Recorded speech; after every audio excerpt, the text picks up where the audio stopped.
மதுரை அலங்காநல்லூர், பாலமேடு, அவனியாபுரம் ஜல்லிக்கட்டில் பங்கேற்கும் காளைகளுக்கு மருத்துவ பரிசோதனை செய்யப்பட்டு அடையாள சான்றிதழ் வழங்கப்பட்டது. பொங்கல் பண்டிகையை முன்னிட்டு மதுரை அலங்காநல்லூர், பாலமேடு, அவனியாபுரம் பகுதிகளில் ஜல்லிக்கட்டு போட்டிக்கான ஆயத்த பணிகள் தீவிரமாக நடைபெற்று வருகின்றன. ஜல்லிக்கட்டில் பங்கேற்கும் காளைகளின் உடல்நிலை இன்று பரிசோதிக்கப்பட்டு மருத்துவ அனுமதி சான்றிதழ் வழங்கப்பட்டன.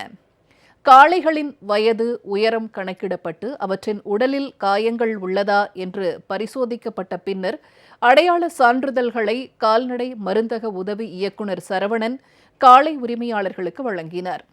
ஜல்லிக்கட்டில் பங்கேற்கும் காளைகளுக்கு ஜனவரி 11ஆம் தேதி டோக்கன் வழங்கப்படும் என்று தெரிவிக்கப்பட்டுள்ளது. காளைகளை அழைத்துச் சென்று களத்தில் அவிழ்த்துவிட இந்த ஆண்டு 2 பேர் மட்டுமே அனுமதிக்கப்படுவார்கள் என அறிவிக்கப்பட்டுள்ள நிலையில் அவர்களுடைய புகைப்படம் மற்றும் ஆதார் நகலை மாட்டின் சான்றிதழோடு இணைக்க வேண்டும் என்று சுகாதாரத்துறை சார்பில் அறிவுறுத்தப்பட்டுள்ளது.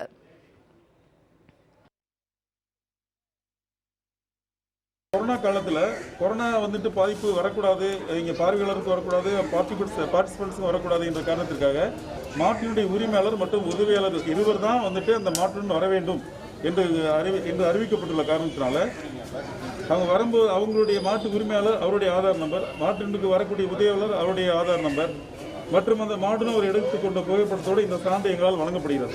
மாடை நாங்கள் பரிசோதித்து ஹைட் எல்லாம் அளந்துட்டு அந்த ஐடென்டிஃபிகேஷன் மார்க்ஸோட இந்த சான்று வழங்கப்படுகிறது. விழா கம்பெனியில் வழங்கப்படுகின்ற அந்த டோக்கன் பெற்றவுடன் அந்த டோக்கன் மற்றும் இந்த சான்றிதழும் இவங்க கொரோனா டெஸ்ட் எடுத்துக்கிடுவாங்க. அதில் அந்த ரிசல்ட்டின் அடிப்படையில் தான் இவங்க மாடை அங்கே கொண்டு வர முடியும். குறைந்தபட்சம் 3 வயதுக்கு மேற்பட்ட காளைகள் தான் நாங்கள் அனுமதிக்கிறோம். அது நாங்கள் பல்லு பார்த்து அதை முடிவு எடுத்துக்கிறோம். அதை பார்த்து இப்போ இந்த மாட்டுக்கு இப்போ 6 இயர்ஸ் ஏஜ் பண்ணியிருக்காங்க. அது மாதிரி முடிவு எடுத்துக்கிறோம். எக்ஸாமின் பண்ணும்போது அதுக்கு நோயப்பட்டிருந்தா அது எங்களால் கண்டறியப்படும். அந்த மாடல் நாங்கள் அனுமதிக்க கிடையாது. கால் நொண்டிவோ வால் அறுந்து இருந்த மாடுகளோ கண்ணு பார்வை இல்லாத மாடுகளோ அனுமதிக்கிறது கிடையாது. அந்த மாதிரி நோயப்பட்ட மாடுகள் அனுமதிப்பது கிடையாது. ஜல்லிக்கட்டு நடக்கின்ற அன்னைக்கும் அந்த காலையில் காளைகள் பரிசோதனையிலையும் இதே மாதிரி ஆய்வுகள் பண்ணி அதுக்கப்புறம் முழு தகுதி இருந்தால் மட்டுமே அந்த காளைகள் ஜல்லிக்கட்டுக்கு ஓடுவதற்கு அனுமதிக்கும்.